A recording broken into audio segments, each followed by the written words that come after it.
दोस्तों, आखिर 5 पांडवों की पत्नी द्रौपदी के किस पाप के कारण उसका भरी सभा में चीरहरण हुआ था?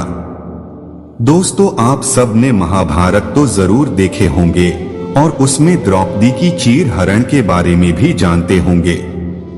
लेकिन आखिर किस पाप की वजह से द्रौपदी को यह सब भुगतना पड़ा?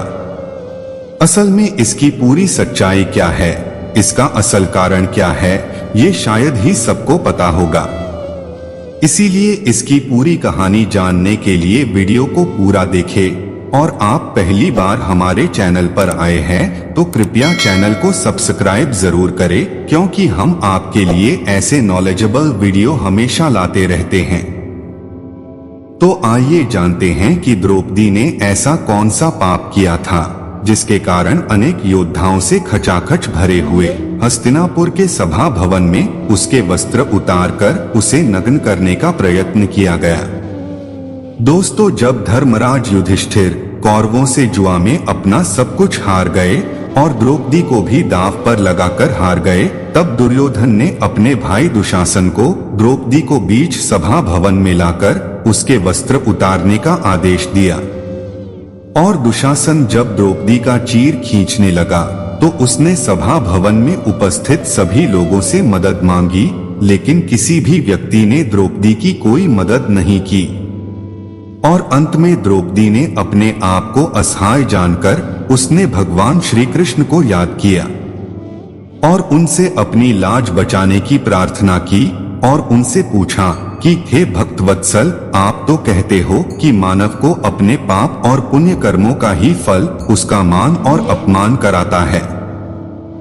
तो हे करुणा निधान, मैंने कौन सा ऐसा पाप कर्म किया है जिसके कारण आज अनेक महारथियों से भरी राज्यसभा में सबके सामने मेरा चीरहरण हो रहा है?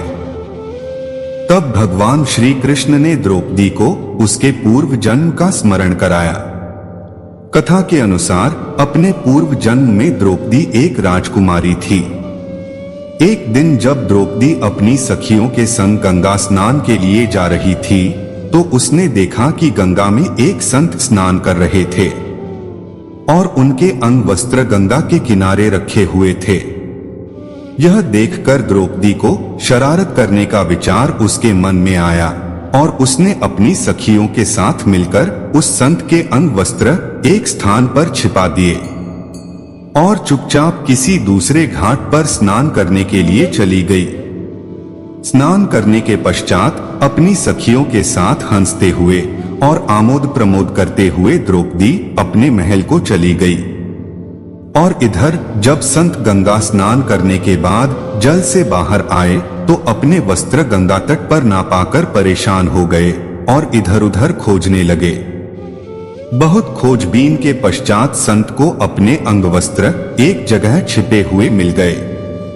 तब उस संत ने क्रोधित होकर श्राप दिया कि आज जिसने भी मेरे साथ ऐसा घृणित परिहास किया है और मेरे वस्त्र हरण किए हैं, एक दिन उसे भी अपने वस्त्र हरण होने पर समाज के सामने लज्जित होना पड़ेगा।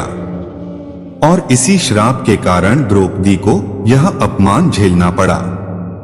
परंतु भगवान श्री कृष्ण की भक्त होने के कारण भगवान ने उसकी पुकार सुनी और उसके चीर को बढ़ाकर उसके सम्मान की रक्षा की। दोस्तों, अगर आपको ये सच्चाई पहले से पता था तो प्लीज हमें कमेंट में जरूर बताएं और जानकारी अच्छा लगा हो तो वीडियो को एक लाइक जरूर करें। जय श्री कृष्ण।